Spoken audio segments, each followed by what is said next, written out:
अरे कौनी मेरा भौजी हो सऊदा बनई दू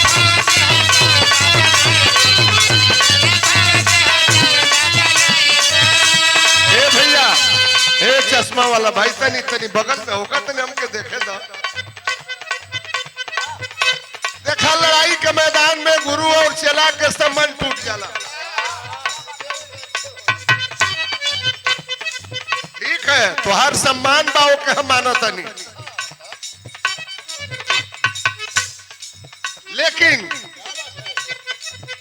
विरहा में मंच पर अपनी अपनी प्रस्तुति होनी चाहिए। खूब गाइए बजाइए। केहू से तू निडर होके गावेलू, केहू के हम जानीला। मंच पर कोई डरने की जरूरत नहीं, खुल करके गाइए। अरे कौनी बेरा भौजी हो सऊदा बनई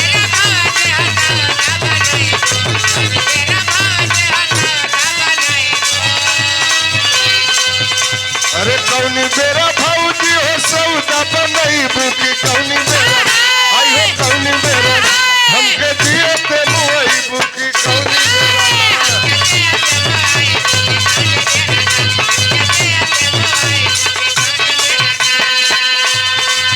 अरे थल थल गाल तोहर भाई मलपुआ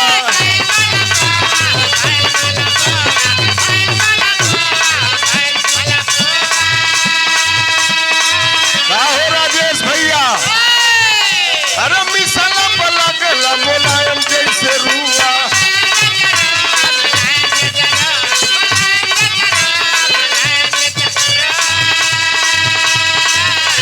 अरे घड़ी से बताओ कौन जगह बोलई दू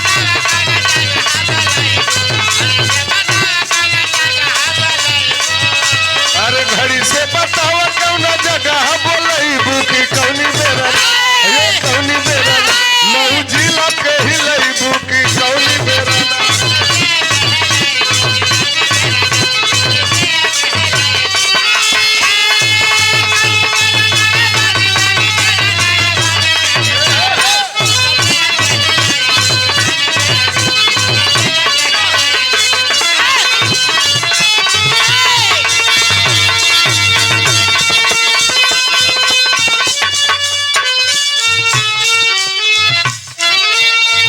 हारमोनियम पे तनी बढ़ा दो हारमोनियम पे थोड़ा सा। हेलो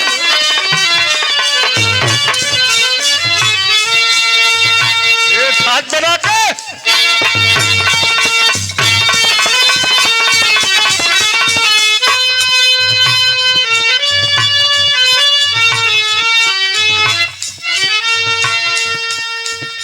ए भौजी रे